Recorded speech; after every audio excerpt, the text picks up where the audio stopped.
E ela tem sido uma bênção, a gente vê igual, né, ela tem se colocado aí diante de Deus, com o esposo dela.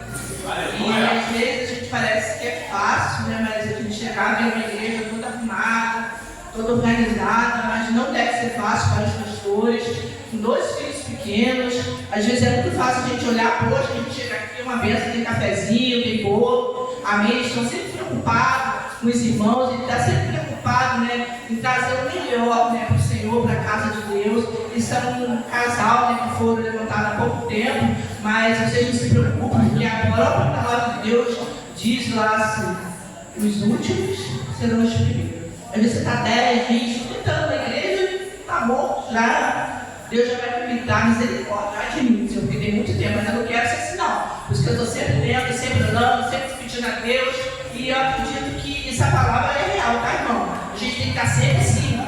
É tipo um médico, se ele não correr atrás a cada dia, ele para os congressos, ele não vai ter o melhor. Como é que vai chegar o outro mais novo, que vai estar fresquinho? Vai oferecer um tratamento melhor. Então nós, como cristãos, temos que estar sempre procurando, que Deus ele é capaz de renovar aquela palavra. Você já leu 1 a 2 vezes, mas na 4ª vez Deus vai falar totalmente diferente, porque Deus ele é um Deus assim. É um Deus que renova, é um Deus que transforma. E basicamente, antes de orar por você, eu estava pensando em casa e Deus me deu 2 versículos para falar para você. Um foi em Eclesiastes 3, né? Que ele fala: há tempo de plantar, há tempo de colher, há tempo de regar, há tempo de chorar, há tempo de sorrir. Você que dia gosta muito de sorrir, mas Deus sabe da alegria que tem no seu coração. Por mais que tenha situações de dificuldade, Deus tem olhado para você, tem visto graça no teu coração, por isso você vive rindo. Amém? E é muito bom o cristão ver sorrindo, porque é tão bom o cristão sisudo, né? Por que vai ser sisudo? Se a gente pode rir, se a gente tem um Deus maravilhoso, Deus que está sempre aberto a nos abençoar, porque Ele tem graça. Se Ele enviou o Filho dele, correto, na cruz do Calvário, amém? Derramou aquele sangue por nós, é porque Ele se importa conosco. Ele quer nos ver chorando sempre? Não, Ele quer nos ver rindo. Em Eclesiastes 7, 8, fala que o final vai ser o melhor. O início é difícil. Amém, irmãos?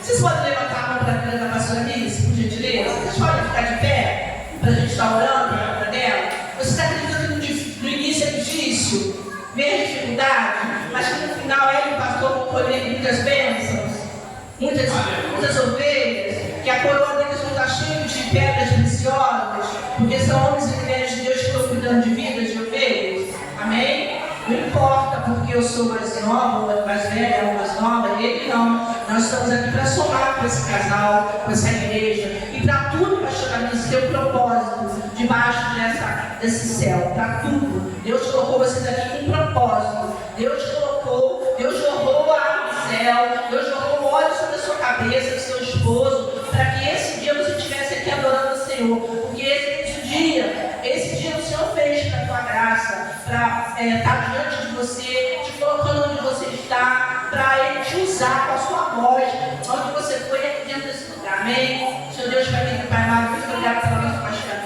Senhor, agora que o Senhor fala no coração dela, derrama a unção do teu óleo, do seu ave céu, meu Pai, que as tuas águas vão passar neste lugar, e que ela vai ser cheia do teu Espírito Santo, e o seu Espírito Santo, Pai, vai entrar nela, e através dele, Pai, do Espírito Santo, ela vai falar, Senhor, vai falar aquilo que o Senhor te chamou para que ela processe, para a tua igreja ouvir. Pai, em nome de Jesus, que nós sabemos já que a tua presença está nesse lugar, Pai, a tua unção já está nesse lugar, a tua glória já encheu este lugar. Eu pude sentir isso, os louvores, ó Deus, tão lindo, porque eu vi a presença de Deus, o meu coração se encheu de emoção, os meus olhos de lágrimas, porque verdadeiramente aqui tem um Deus que tem zelado por este lugar, que cuidado dessa igreja, dessas crianças, desses filhos, desses irmãos. Eu te agradeço por essa oportunidade, Pai, em nome de Jesus, amém.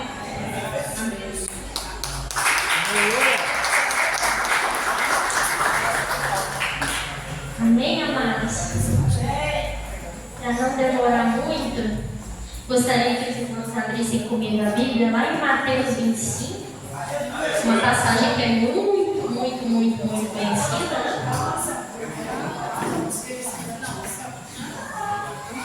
Eu tinha preparado outra mensagem, mas o Senhor me pediu para pregar sobre isso. Então, amém. Quantos aqui estão sentindo a presença do Senhor? Desde a hora que a gente chegou, eu senti um calor tão grande, o fogo do Senhor está aqui. Só que, como eu falei, vocês são o termômetro para receber a glória de Deus. Se você glorifica, recebe glória. Se você louva o nome do Senhor, você recebe também as bênçãos dele, amém? Então, ó, lá em Mateus 25, no versículo 1, é bem conhecida essa passagem. O reino dos céus será, pois, muita atenção, amados, nessa palavra, amém? Porque hoje o inimigo vai fazer de tudo para que você não venha ouvir essa palavra. Porque é muito bom a gente chegar aqui na frente e ouvir uma palavra de que Deus cura, de que Deus renova, de que Deus opera milagres, de que Deus prospera, traz dinheiro, traz casamento, traz filhos, traz restauração. Mas hoje a palavra que Deus tem é: o tempo está acabando. Então, muita atenção, porque o inimigo vai fazer de tudo hoje para que você não consiga prestar atenção na palavra, amém? Então, a palavra começa assim: o reino dos céus será pois semelhante a 10 virgens que pegaram suas candeias são como lâmpadas, e saíram para encontrar-se com o noivo. 5 delas eram insensatas e 5 eram prudentes. As insensatas, ou em algumas versões não está escrito loucas, pegaram as suas lâmpadas, mas não levaram óleo, que naquela época elas eram regadas a óleo para manter aceso o pavio. As prudentes, então, porém, levaram óleo em vasilhas separadas junto com as suas candeias. O noivo ele demorou a chegar e todos ficaram com sono e adormeceram. Repete comigo: adormeceram. À meia-noite ouviu-se um grito: o noivo se aproxima, saiam para encontrá-lo. Então todas as virgens acordaram e pegaram suas candeias. As insensatas disseram aos prudentes: me dê-nos um pouco do seu óleo, pois as nossas estão se apagando. Elas responderam: não, pois pode ser que não haja o suficiente para nós e para vocês. Vão comprar o óleo para vocês. E saindo elas para comprar o óleo, chegou o noivo. As virgens que estavam preparadas entraram com ele para o banquete nupcial, e a porta foi fechada. Repete de novo: a porta foi fechada.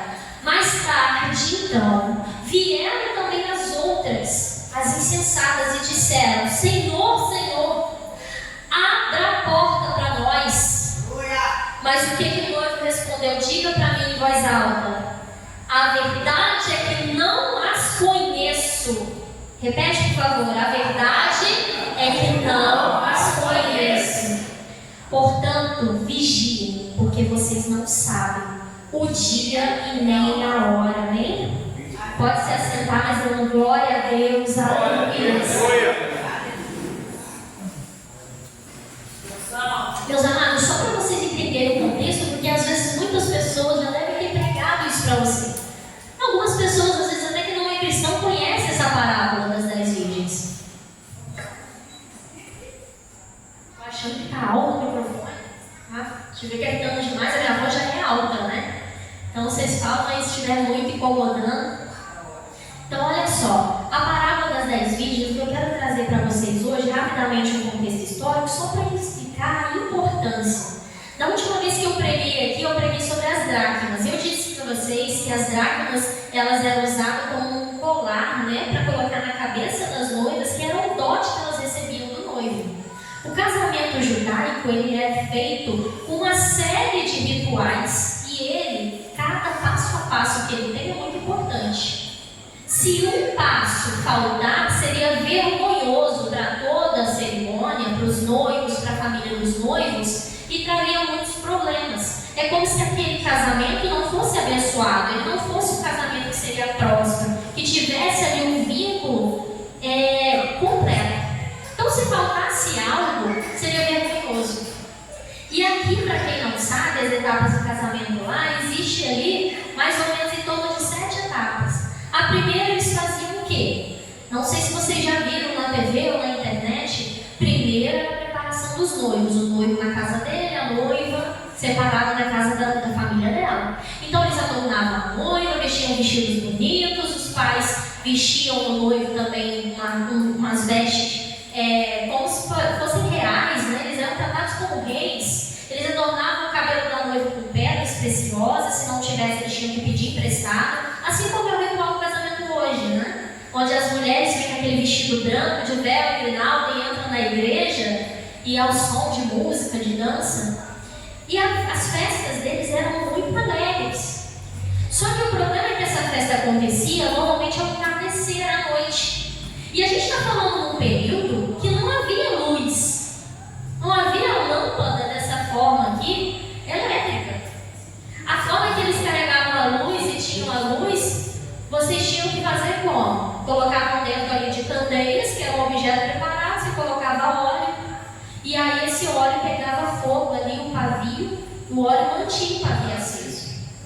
Então era importante que ao entardecer tivesse o quê? Para poder ser visível a festa de casamento? A luz. Então era muito importante, e essa função era das damas, das noivas, de iluminar o casamento. Então, enquanto a noiva se preparava, o noivo vinha da casa dele de encontro, na casa da noiva, para buscá-la junto com as damas e com toda a família. Eles seguiam como se fosse uma procissão até a casa da noiva. E nesse caminho eles iam tocando tamborins, cantando, dançando, festejando, que era uma alegria muito grande. E aí, nessa ocasião, normalmente ao entardecer, o noivo se atrasou. Ele veio que horas? Meia-noite. Já era tarde. Então as damas, elas não estavam preparadas, não pelo menos todas elas. 5 foram prudentes, elas não sabiam quando o noivo ia chegar. E aí o que elas fizeram? Levaram reservas com elas. E aí quando o noivo chegava lá na casa dele, efetivava o casamento com festa, eles tinham a bênção e simplesmente faziam ali a primeira noite de núpcias, e a família ainda ficava no dia seguinte para ver se realmente foi concebido o casamento. Tinha até que apresentar o lençol com a marca de sangue para mostrar que a mulher era virgem. E tinham muitas tradições, muitos rituais. Só que a importância do ser à noite e da candeia permanecer acesa era fundamental. Porque imagina se a gente apaga a luz aqui agora nesse momento, como que ficaria o corpo? Fala, Eric, para mim, por favor, apaga lá. Todas as luzes.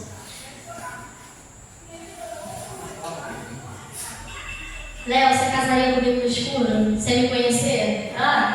Pode ser. Gente, a gente ainda tem a luz ali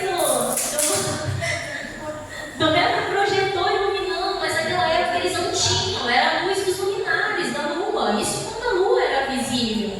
Então imagine a importância de você ter a candeia ali acesa. E olha só a situação.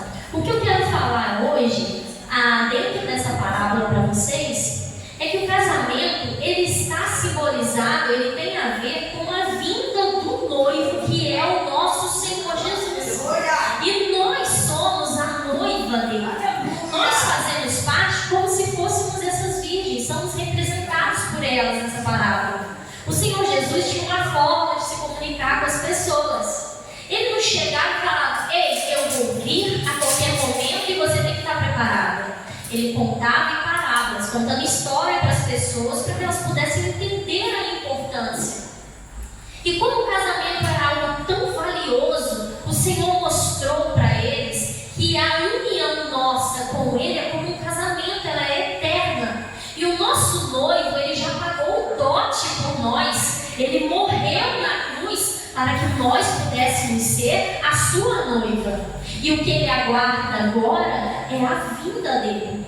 O que hoje nós chamamos de vida, nada mais é do que a espera até que o nosso noivo chegue.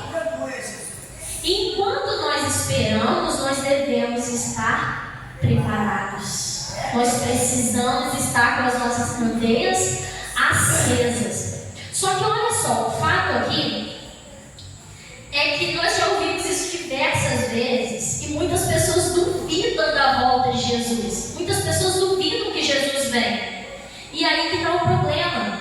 A palavra do Senhor diz, essa parábola ela mostra uma sequência de fatos onde Jesus conversava com os discípulos dele e ele mesmo disse que isso aconteceria a esperança e a fé das pessoas se esfriariam. Olha o que diz lá em Mateus 24, coloca para mim, Eric, por favor.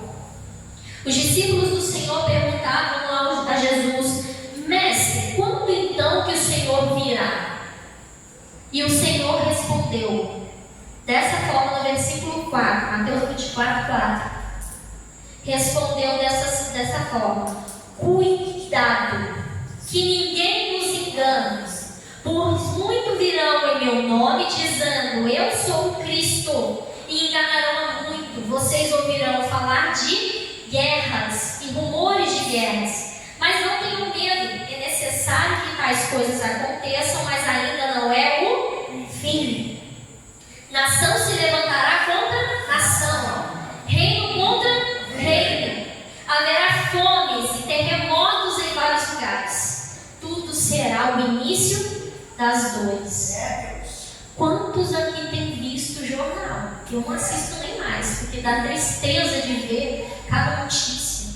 É pai matando filho, abusando de filhos, filhos fazendo maldade, matando pai, terremotos em tudo quanto é lugar, queimadas, florestas sendo destruídas, furacões, tsunami, cada vez, agora está sendo vulcão destruindo uma nação inteira. Gente, vocês têm noção de que nunca foi tão próximo do que a Bíblia estava dizendo que aconteceria.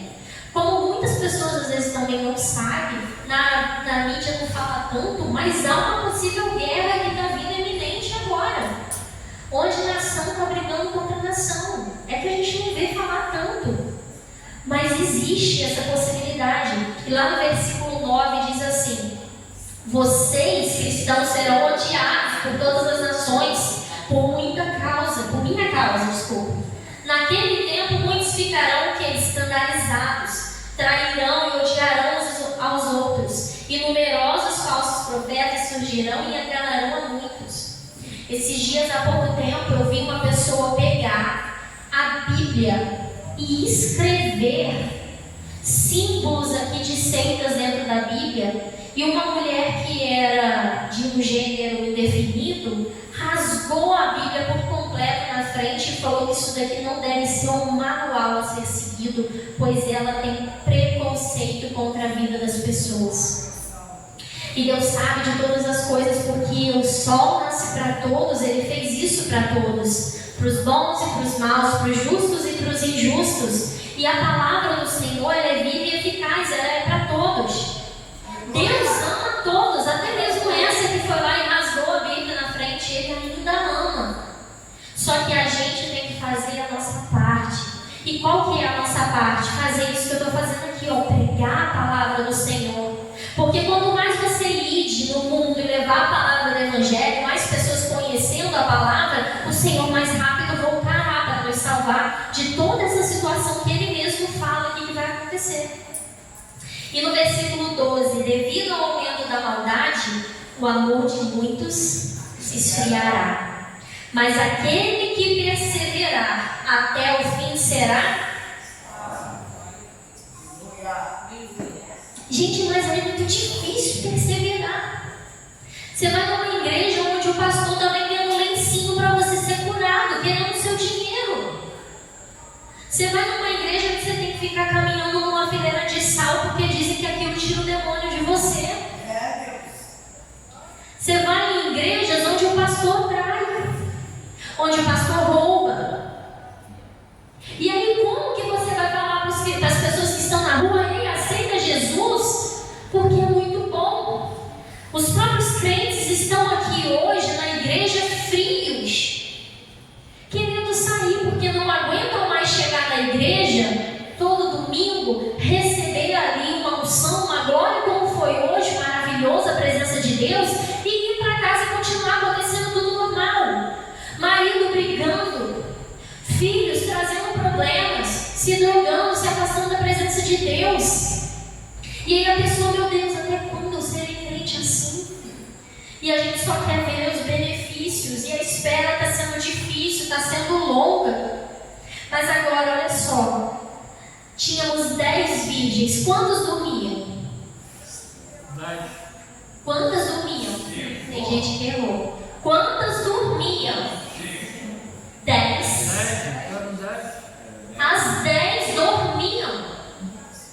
Não importa o quanto você é virgem, o quanto você é casto, o quanto você é bom, o quanto você é crente. Chega um momento na hora da vida que você precisa do sono.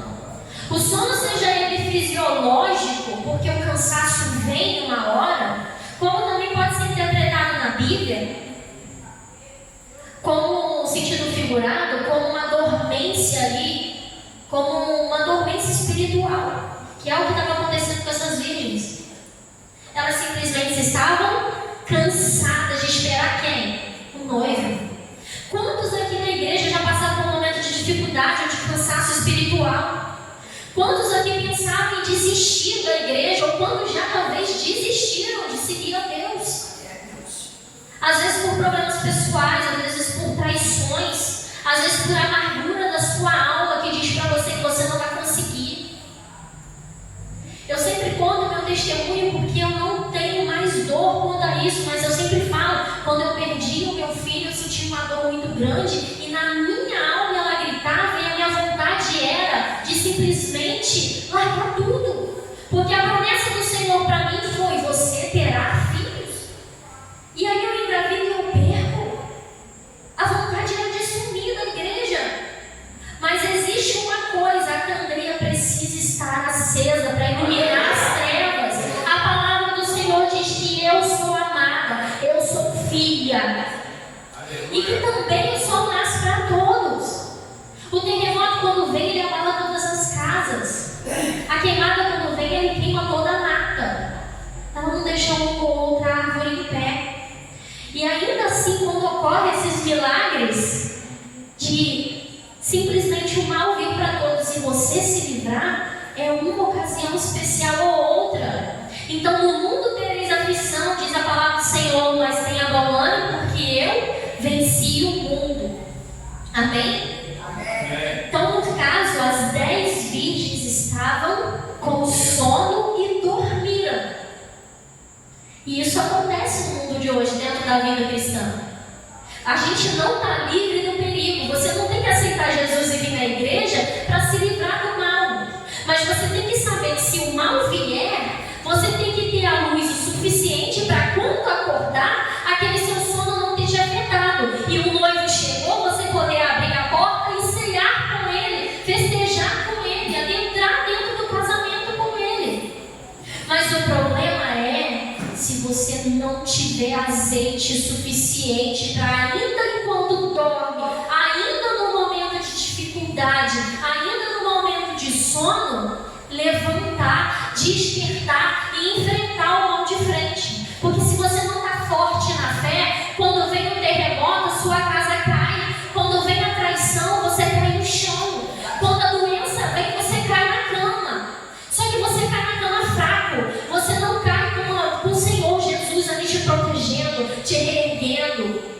Por muitas vezes, quando eu pensei em desistir, o Espírito Santo de Deus tocava em mim. Eu sentia a presença do Senhor me abraçando, me pegando no colo e me levantando e falando assim: eu estou contigo, você não me vê, mas me sente. Eu estou contigo. É o que o Espírito Santo do Senhor diz para você nessa noite. Mas busque um azeite, carrega sua lamparina com estoque.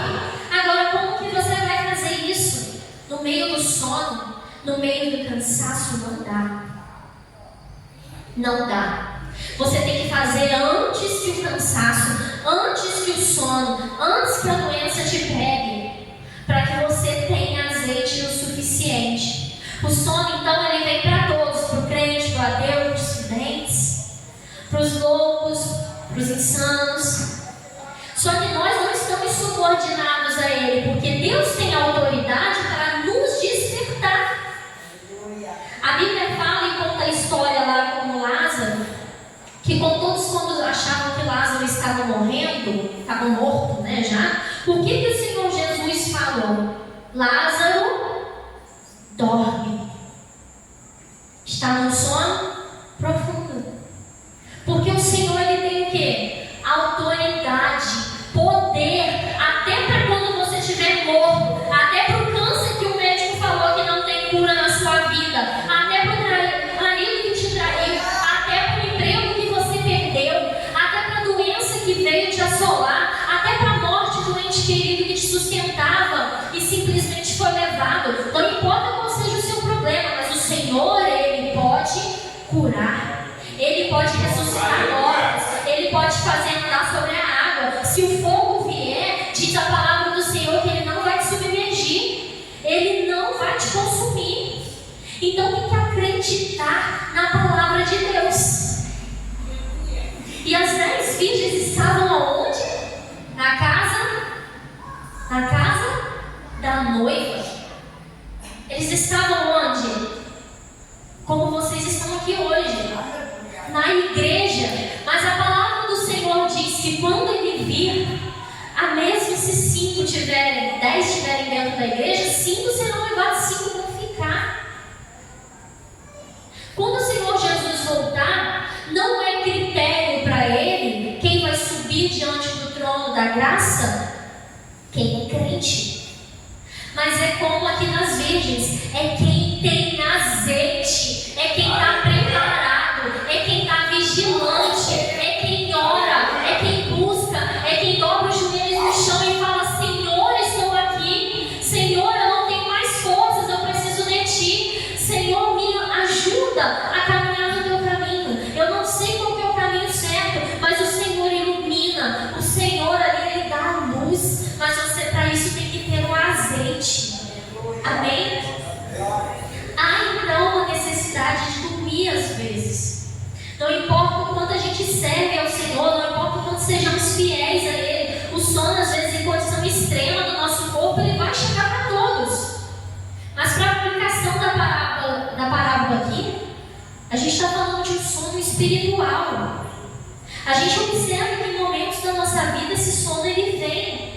Há uma impotência que às vezes trava, parece que tem algemas prendendo ali no nosso pé. Às vezes o desânimo bate, a gente fala: não quero ir na igreja, eu estou cansada, eu estou com sono, eu estou desanimada. O inimigo tem ali, cutucado, tem tirado as coisas que me deixam feliz.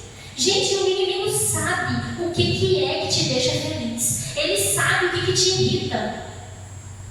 Hoje eu estava aqui montando o sermão, remontando ele, porque Deus me mandou mudar o que eu ia falar. E as minhas filhas fizeram ruim na sala na hora que eu estava lendo a Bíblia.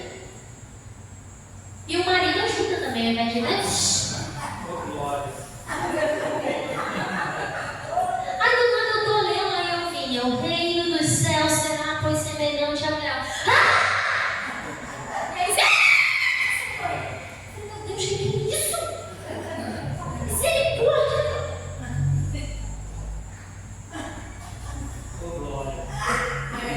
E aí eu falei assim: eu vou lá. Aí o Espírito Santo falou assim: não vai não. Sem mim não pode ir. Porque a forma que eu falei, eu vou lá. Era a alma gritando, não era o Espírito não. O diabo lá. Fazendo o quê? Usando os meus próprios filhos no marido para me tentar me tirar da graça, misericórdia. E aí eu falei: Senhor Jesus, vai lá, em nome de Jesus, desce calmaria para eu estudar a tua palavra, Senhor. Eu comecei a orar. E uma correria, corre para um lado, corre para o outro. E aquela gritaria não parava, na minha cabeça, Jesus, Deus, eu tenho que ir, Deus. Aí Deus falou assim: mas você vai comigo ou sem mim? Eu cheguei lá, abri a porta, eu levo? Amor, por favor, eu tenho que montar o sermão, me ajuda. E aí, bom, ele saiu, mas ele deixou as crianças sozinhas, com a TV ligada, com o som alto, com os brinquedos espalhados. E aí, o que aconteceu? Continuou. E aí, simplesmente, eu fiz o quê? Eu falei: agora eu vou terminar. Aí eu fui lá. Aí Anne, mamãe tá vindo. Ela já pensou o quê? Vai brigar. E eu peguei ela, olhei pra ela. A vontade era de pegar a vara ali, que a pastora Cacilda não falou hoje, né? Mas eu fiz o quê? Eu agradeci ela. Que é diferente, porque normalmente eu estou aqui humildemente falando como eu sou. Não adianta eu mentir, meu marido não conhece a casa. Eu grito, eu berro, eu falo alto, meu tom de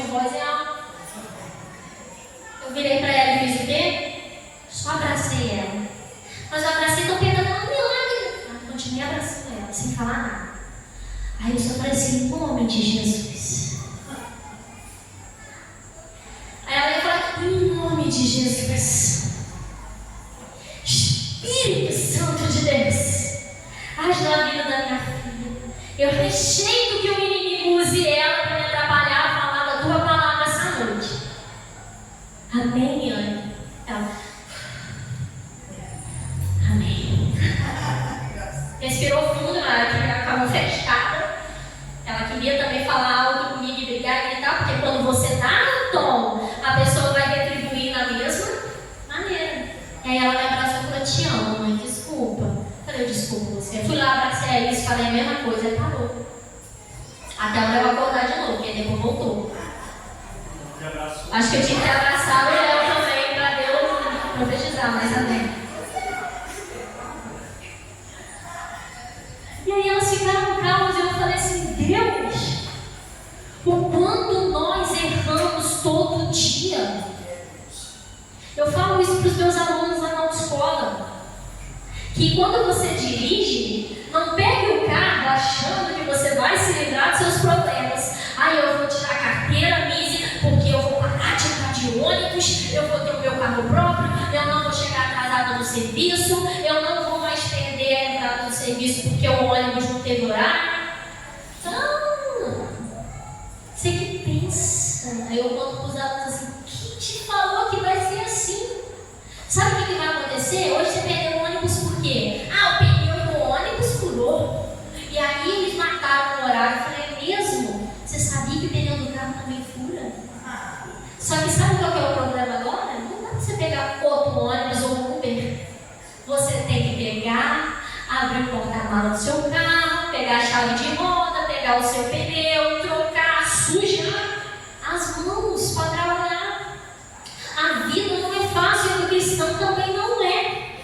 Então, se você está fora da igreja, eu não vou falar para você que você vai vir para a igreja para resolver os seus problemas, mas eu vou falar para você que você vai vir para a igreja e que mesmo em seus problemas, você vai ter um pai que cuida de você, um pai que te sustenta, que bota a mão nos seus ombros e fala assim: eu estou contigo por onde você passar. Se for no vale, se for no deserto, se for nas dificuldades, Ele estará contigo. Diz a palavra do Senhor que pode, ao caso, uma mãe que amamenta abandonar o seu filho, e mesmo assim, se ela abandonar, eu, Senhor teu Deus, não te abandonarei. Eu te sustento, eu te ajudo, eu te levanto com a minha mão. A gente tem aqui a luz das nossas vidas. A palavra do Senhor, ela traz reflexão para todos os momentos de dificuldade, até quando a gente está com sono. Mas, Liz, então para que eu vou para a igreja se vai continuar o problema? Para quê? Fato é, um dia a vida acaba. Nós estamos aqui de passagem. Mesmo que Deus não volte agora, a sua vida tem um prazo de validade. E a nossa vida é um sopro. É um sopro. Hoje você está aqui. Algumas pessoas vão bater na madeira. Não tem. Já procurei aqui para bater também. Mas amanhã você pode atravessar a rua e acontecer alguma coisa. E aí você vai acordar como as 10 virgens, mas do sono eterno. E o Senhor vai estar lá à porta. E Ele vai estar esperando a sua candeia acesa. E você vai apresentar o que para Ele? Azeite ou uma candeia apagada? Porque olha o que diz a palavra do Senhor. Aqui no versículo, coloca aí para mim, por favor. 36, capítulo 24. Quanto ao dia e a hora, ninguém sabe, nem os anjos do céu, nem o Filho. Em algumas versões tem isso. Senão somente o Pai. Como foi nos dias de Noé. O dilúvio lhe veio, versículo 39, e eles nada perceberam, até que veio o dilúvio e os levou a todos. Estava todo mundo vivendo suas vidas normais, e de repente o dilúvio veio e consumiu.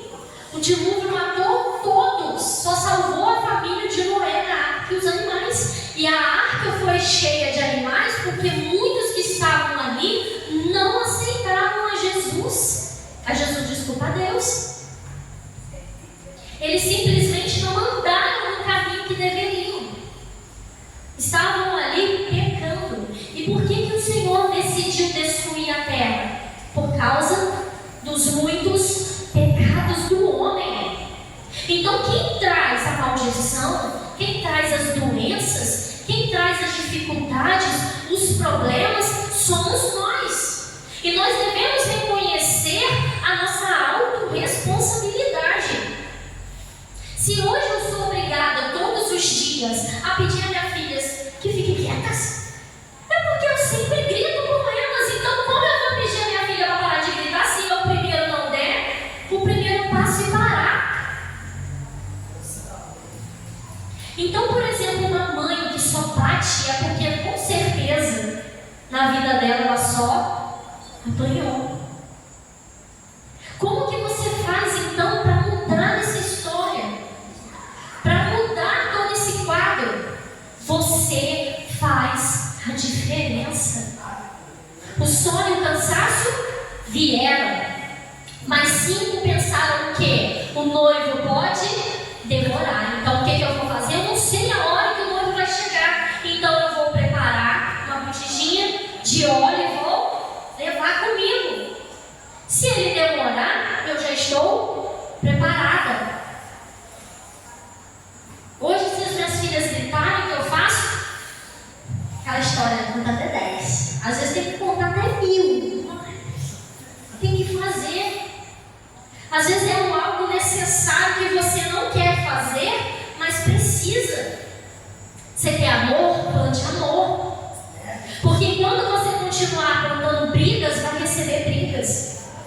Eu falava com os meus pacientes no consultório: vocês chegam às vezes para o nutricionista para fazer o quê? Tratar já a doença, ao invés de preveni-la. É o mal do ser humano, é procrastinar às vezes até a própria saúde. Aí a pessoa chega no consultório com diabetes, que a gente faz milagre. Ah, mas não tem como comer um docinho, doutora? Então, tinha antes, agora vai ser um pouquinho mais difícil. Por quê? Porque já chegou ao extremo. Então, regredir, voltar ao que era antes, ao estado pleno de saúde, exige o quê? Sacrifício, exige trabalho, exige esforço. E o inimigo vai tentar. Eu falo isso para os pacientes. O inimigo vai te tentar. Sabe no dia que você quer fazer uma dieta, o que vai acontecer?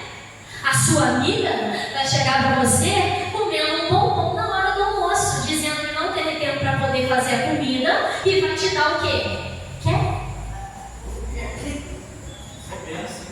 E você fala assim, mas eu não digo. Aí o diabinho está dizendo, começa na segunda que vem, sempre na segunda, né? O brasileiro tem mal da segunda-feira, né?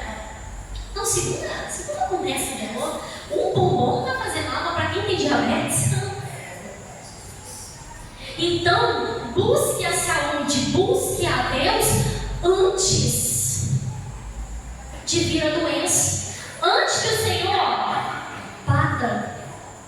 Antes que alguém grite, ei, o noivo está ali.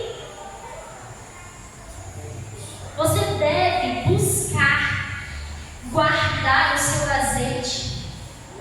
Você deve fazer estoque para quando o dia mal vir, quando o sono vir. Não importa se você dormir tudo bem. Sabe por quê? Porque aquelas prudentes puderam acordar ao despertar da vida do noivo, e elas puderam fazer o quê? Entrar na festa. Elas não precisaram se preocupar se a sua candeia ia apagar ou não, porque elas tinham reserva. Mas agora você quer vir na casa de Deus e com o seu problema e fazer o quê? Ao invés de dobrar o joelho e falar, Senhor, me ajuda, não, pastor, ora por mim, Irmete, ora por mim, pastora Lúcia, ora por mim. Mas você que é bom, dobra o seu joelho para orar. Você simplesmente quer terceirizar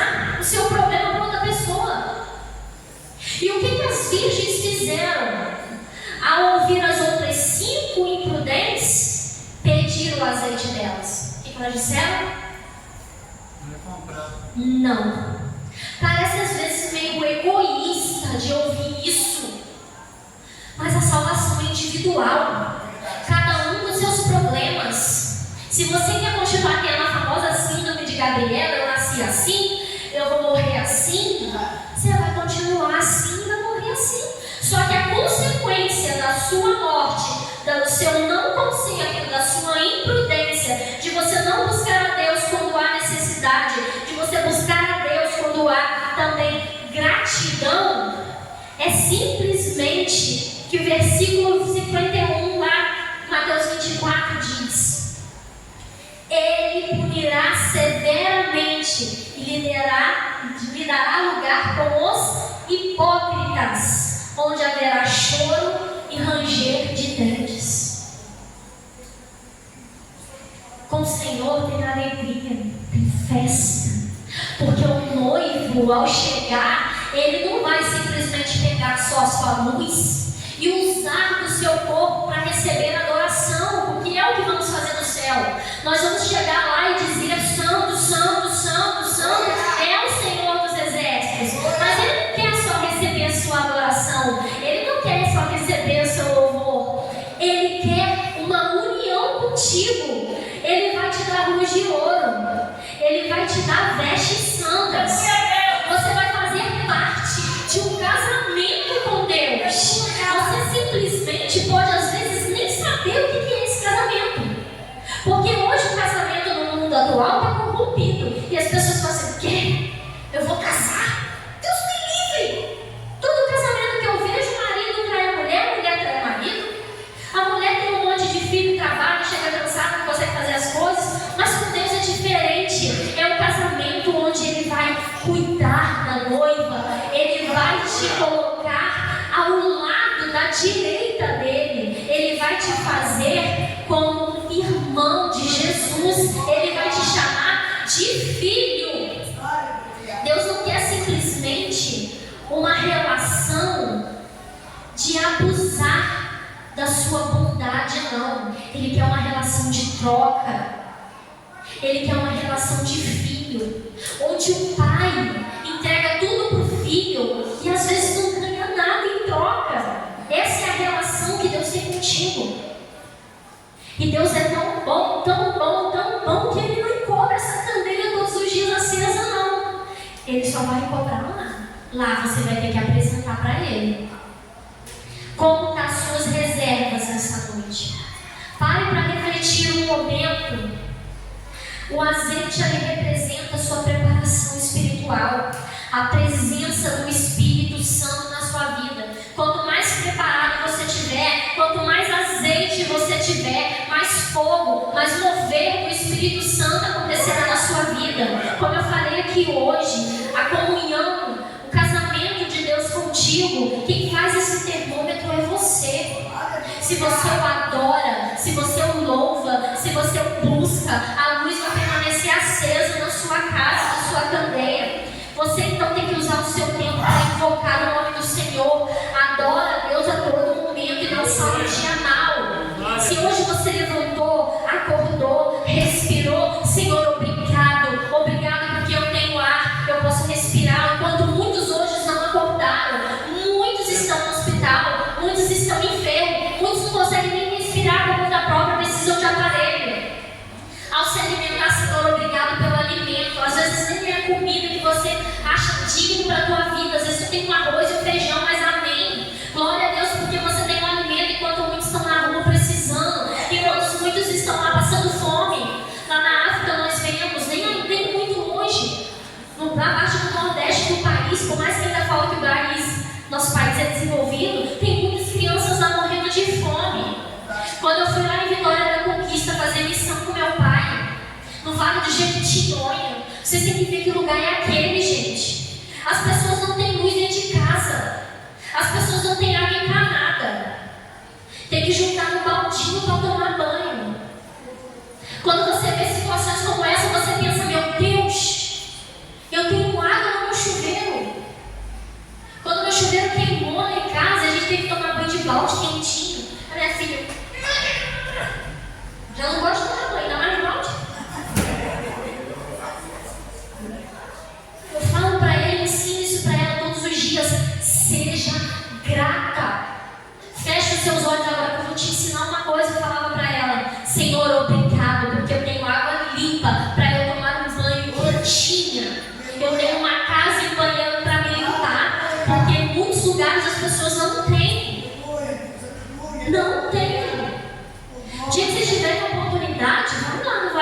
de manhã para saber o que é aquilo. Pesquisa na internet, joga no Google. Com certeza vai achar foto de alguém que já foi lá para poder mostrar. Uma vez meu pai chegou lá com a Bíblia. Era um projeto muito lindo que a igreja mandava, né? As pessoas doavam roupas, doavam alimento e também uma Bíblia pequenininha junto para que a pessoa também recebesse a palavra de Deus. Porque se fosse só com a Bíblia, evangelizar e pregar, eles ficavam assim, ó. Tipo, só isso. Muitas pessoas falam, o que eu vou fazer com isso? Não dá para comer, passando fome, passando necessidade no nosso país. E muitos também não conhecem que o nosso Pai que está lá no céu, Ele tem suporte para poder nos ajudar, nos sustentar. Diz a palavra do Senhor que Ele alimenta até as aves dos céus. Que nunca o justo irá mendigar o pão. Deus prepara, Deus abençoa, Deus usa. Quando você é fiel com Ele, Deus leva até uma pessoa para poder te alimentar. Eu lembro que uma vez eu estava lá em Brasília, na casa do meu pai, e não tinha comida, só tinha o resto de arroz lá. E aí a minha mãe falou assim: crianças, eu vou fazer esse arroz aqui. E tinha os 2 ovos, ela vai fazer um ovo mexido já, o famoso mexidão. Não sei se vocês já comeram. Em casa só a gente pegava os restos da panela de tudo que sobrava e jogava no mexidão para comer. Feijão, o resto de uma carne, o resto de um ovo, o resto de macarrão, mistura tudo. Manda pra dentro. Mata a fome, que dá sustância. E aí naquele dia só tinha o arroz, só tinha o ovo. E a minha mãe falava assim pra gente: dorme, que passa fome. Vamos comer o que tem. Mas a gente ainda continuou com fome. E ela falou assim: Deus proverá. Dorme, que passa fome. Amanhã Deus proverá. O choro dura uma noite, mas a alegria ela vem ao amanhecer. Para cada dia cabe o seu mal. A dificuldade da minha mãe, ela não pensou no amanhã. Ela não queria saber como, mas ela sabia. E tinha uma fé, uma convicção de que Deus ia prover. E detalhe, não tinha gás. Ela fez um arroz com um restinho de carvão que ela achou lá. Colocou 4 tijolinhos assim, jogou o carvão dentro e fez o arroz ali na brasa do carvão.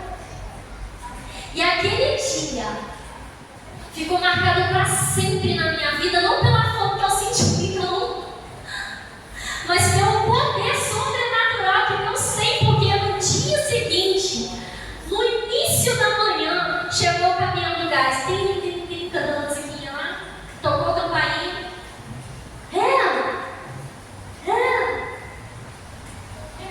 O que houve? E minha mãe tinha ligado pro meu pai à noite. Minha mãe, a gente não tem nada escondido da gente pra gente não ver. Mas eu ouvi, então como mais velha, eu vi a dor da minha mãe, o desespero dela. Mas ela tinha fé.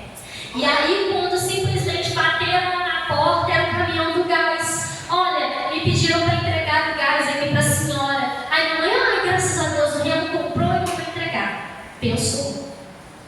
E aí ela simplesmente já tinha o gás. Depois passou alguns segundos batendo na porta. Oi, tudo bem? Eu não sei o seu nome, mas acontece que Deus me mandou vir aqui uma caminhonete e estava simplesmente na caminhonete cestas básicas, no plural, e ainda tinha roupa para as crianças.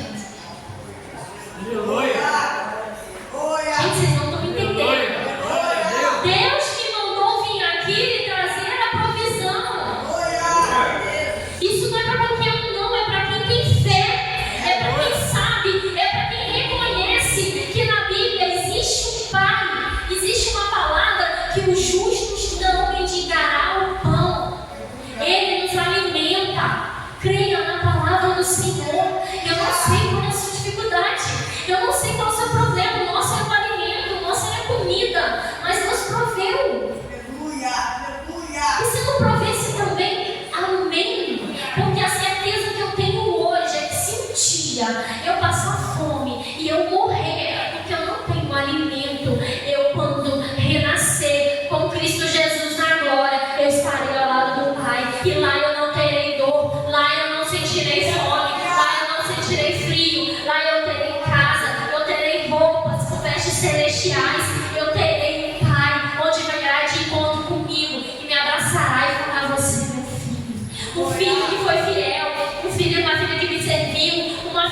honrou, uma filha que foi grata. E o mais lindo de tudo é que a gente nem conhecia aquelas pessoas. O mais lindo de tudo é que a gente nem sabia quem era. Mas a pessoa foi guiando, Deus foi mostrando até onde ela tinha que ir. E ela chegou lá sem conhecer a gente. Detalhe, não foi meu pai que mandou o gás, foi minha mãe ligou correndo, Deus mandou a provisão. Angelita, eu dobrei meu joelho no chão para orar, porque eu falei, Senhor, eu não tenho, mas a tua palavra diz aqui, manda, envia, porque enquanto eu trabalho, o Senhor cuida dos meus em casa. Era o que eu ouvi ele falando todas as vezes que ele ia pregar em algum lugar. E aí ele falou assim, mas o gás que você mandou e tal. Ele, não tem gás, eu não tenho, Angelita, não tenho. Quem que pagou? A gente nem soube quem. Não importa quem, mas a gente sabe quem foi que mandou aquela pessoa fazer aquilo. Deus dá a provisão, mas para isso você tem que ter intimidade, você tem que buscar. E gente, é de graça, isso é livre acesso. Algumas religiões lá você tem que fazer coisas e sacrifícios, tem que deixar de fazer uma coisa, tem que deixar de fazer outra. Mas quando você conhece esse Deus e essa religião que é servir ao Senhor Jesus e não uma denominação como uma comunidade vida na palavra, ou como uma Assembleia de Deus, ou como o Brasil para Cristo, ou seja lá qual denominação for, não é o título, não é a placa da igreja que vai te salvar, não é o ambiente que você está que vai te salvar, não é o seu pastor que vai te salvar, é a sua fidelidade, é o seu encontro com Deus. E Deus diz que o acesso é gratuito. E sabe o que Ele pede para você? Nada. Você só tem que seguir o caminho dele, mas não para te prender.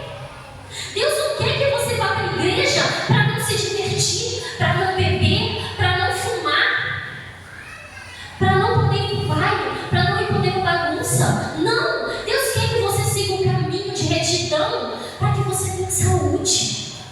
Deus não quer que você fique se entupindo de doce para não ter diabetes. Ele fala aqui na palavra dele que a glutonaria, a gula, é um pecado. Então se você faz e desobedece, o que vem? Consequência. Eu falei para as crianças na semana passada, todo pecado gera uma consequência. Mas por que não pode fumar dentro da igreja? A questão não é que você pode fumar dentro da igreja, nem fora da igreja você deveria, porque o fumo ele vai trazer mãos para o seu pulmão, ele mata. E não é porque Deus te obriga, mas é porque Ele sabe que é bom para você.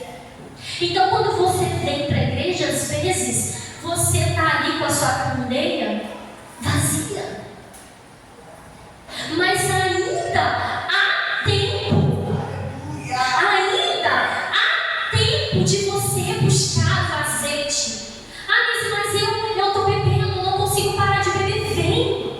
Vem, porque Deus vai te revelar com a luz da candeia, com a luz da palavra, que incomodar você, que aquilo é ruim para a sua vida. Porque quem incomoda é o Espírito Santo. Não sou eu que posso falar para você, você não é crente, porque bebe. Quem vai te iluminar é o Espírito de Deus. Quem vai te incomodar é o Espírito de Deus para que você ande no caminho dele.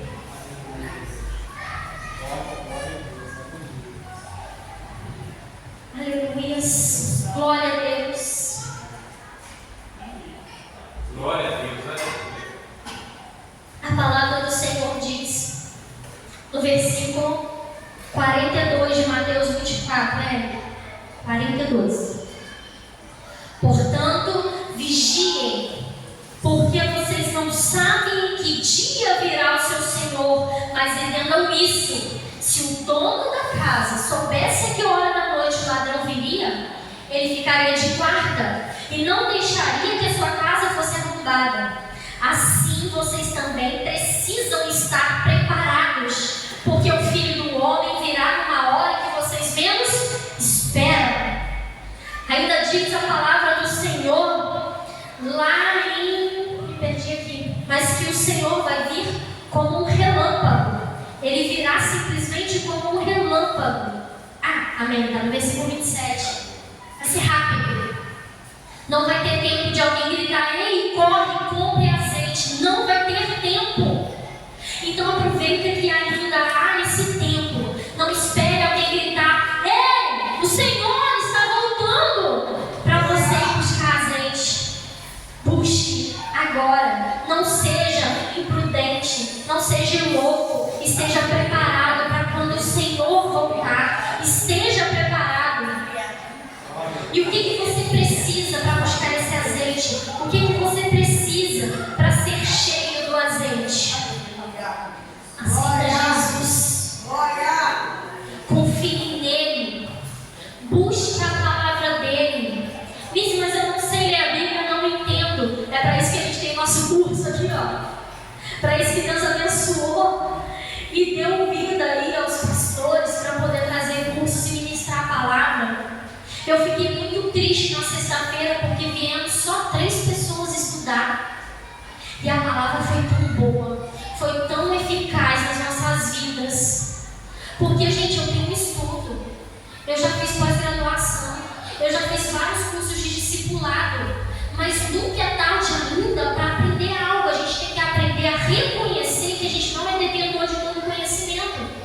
E o que o pastor Ricardo trouxe para a gente no estudo foi muita coisa maravilhosa que a gente ainda não tinha conhecimento, né, Selma?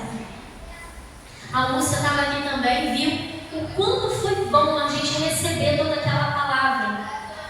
Mas vocês querem ir para a igreja só na dor. Vocês não querem fazer a busca do azeite. Gente, há muito tempo está se pregando isso. Jesus está voltando. Eu quero muito poder levar a minha família comigo. Eu queria muito poder dar um pouco do meu azeite que eu tenho reservado. Mas eu não posso. Eu não posso pegar na mão do meu marido e levar ele comigo. Uma vez, Deus me deu um sonho. Eu tive a oportunidade de ver como seria o arrebatamento. Eu falei: Deus, me mostra um pouquinho para eu ter assim, saber como vai ser, para eu poder falar para as pessoas: olha, vai ser comigo. E ali diz a Bíblia que o céu cairá. E eu vi que eu estava lá numa praia, de mãozinha dada com meu marido. Isso Deus me revelou quando o Léo ainda não estava na igreja.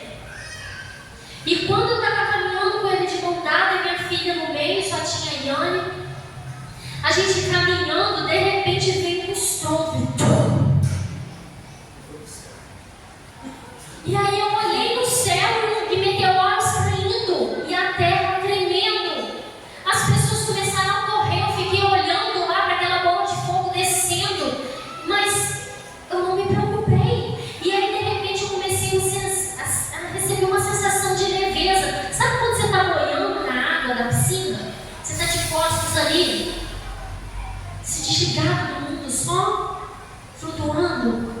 E eu comecei a sentir aquela leveza e comecei a subir, mas eu olhava para trás e via o Léo lá embaixo e falava: Deus, Deus, Deus. E eu tentando segurar a mão dele. E o Senhor gritava no meu ouvido: para onde você vai? Ele não pode ir.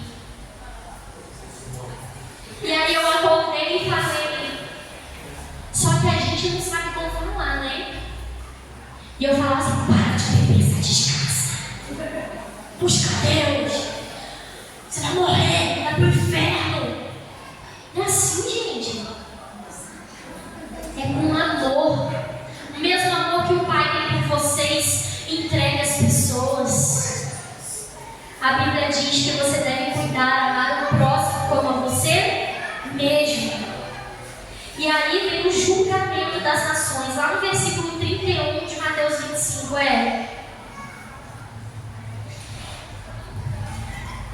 quando o Filho do Homem vier em sua glória com todos os anjos, ele se assentará em seu trono na glória celestial. Todas as nações vão ser reunidas diante dele. E ele separará uma das outras, como o pastor separa as ovelhas dos bodes. Então, o versículo 34 ele diz assim: então o rei dirá aos que estiverem à sua direita: venham, benditos de meu Pai, recebam como herança o reino que foi preparado para vocês desde a criação do mundo. Mas olha o que diz o 41. Então os que estiverem à sua esquerda, malditos, apartem-se de mim para o fogo eterno, preparado para o diabo e seus anjos. Pois eu tive fome e vocês não me deram de comer, tive sede e nada me deram de beber. Aí vocês perguntarão: mas Senhor, quando que eu te deixei de te alimentar? E o Senhor diz, lá no versículo 45: digo a verdade, o que vocês deixaram de fazer a algum desses mais pequeninos, também deixaram de fazer a mim.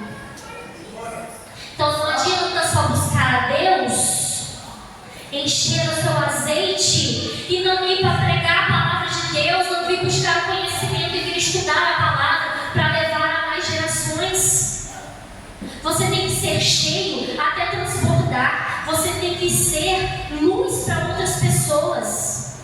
Você tem que usar a sua lamparina para poder iluminar a vida dos crentes, não para julgar imprudente, para comprar o seu. Mas você tem que também ensinar ele: vem se preparado, vem se preparar comigo, vem, vamos nos encher de azeite. Lá em cima vai ter uma terra eterna para sempre. Sempre estaremos com Deus. De fato o Senhor está voltando. O Senhor está voltando. E o versículo simplesmente lá de Efésios 5, para acabar. Fiquem de pé, por favor.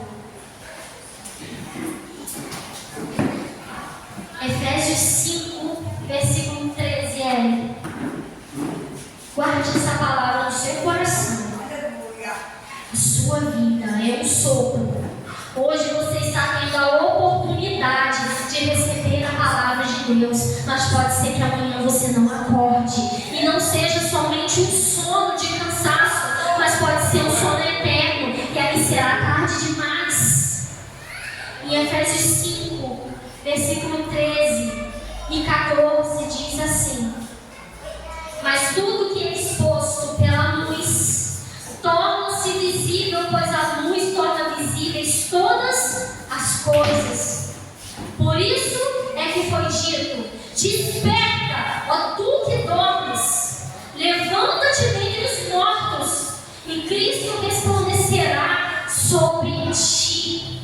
Eu não sei em que momento hoje na sua vida você está dormindo. Se é um sono espiritual, se é um sono de cansaço, mas você tem que avaliar se você ainda tem azeite de verdade. Se não tem, busque. Busque porque ainda há tempo.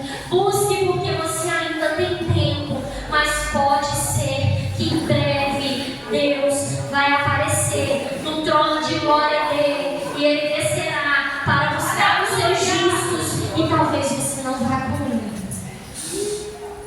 Nós temos uma outra parábola lá, onde Deus fala sobre o rico e o Lázaro. Lázaro foi para o inferno, igreja. E lá ele viu o quanto é dor, o quanto é sofrimento. O rico, desculpa, troquei os nomes, né? Amém. O rico foi para o inferno. E aí simplesmente ele quis fazer o quê? Ele quis voltar, mas era tarde demais. Era tarde demais. E só ter aceitado a Jesus não é suficiente. A sua salvação é perdida. Cuidado com o que dizem por aí, que uma vez salvo sempre será. Eu aceitei Jesus, sou filho de Deus. Não, tem que buscar a Deus. A fé, ela é morta sem as suas obras. Busque a Deus. Leve o evangelho às pessoas. Aprendam a palavra do Senhor enquanto há tempo. Jesus está voltando. Coloque a mão no seu coração nesse momento. Seja lá qual for o seu problema, a sua tribulação, a sua dificuldade, o sono que você esteja passando, entregue para o Senhor nessa noite. Se essa palavra falou com você, e nesse momento você sabe, sente uma dor na alma, sente dificuldade de seguir na casa de Deus, isso não é só para quem não é crente, mas isso para quem já é cristão há tempo. Você sente que está se esfriando, você sente que o seu azeite está acabando. Venha nesse momento colocar as seu coração e entregar ao Senhor Jesus. Fale a sua dificuldade, fale os seus problemas para Ele, porque nesse momento Ele quer somente ouvir a sua voz. Diga a Ele: Senhor, eu não sou nada sem Ti. Quero entregar a minha vida, os meus anseios, as minhas necessidades em Tuas mãos. Eu entrego a minha causa em Tuas mãos. Entregue nesse momento. Fale para Deus qual que é o seu problema. Se for uma traição, se for uma doença, se for uma perda de emprego, se você ainda não aceitou Jesus, se você ainda não conhece esse Pai que te ama, entregue para Ele agora nesse momento: Senhor, eu quero ser cheio do Teu azeite, eu quero que a minha lamparina esteja acesa para quando o Senhor voltar. Eu quero que ao Senhor bater a porta, eu possa entrar e ensaiar e festejar contigo, porque eu preciso, Deus, eu preciso de Ti. Eu não sou nada sem Ti, eu sou apenas pó, e o Senhor me deu vida, que o Senhor te deu vida, e Ele pode dar nessa noite em abundância. Ele pode te encher de glória, Ele pode encher a sua vida nessa noite. Basta você ter fé, basta você acreditar que o Senhor pode fazer isso. Coloque a mão no ombro do seu irmão nessa hora aí agora. Diga para ele no 3. Quando eu falar 3, você vai dizer para ele assim: ainda há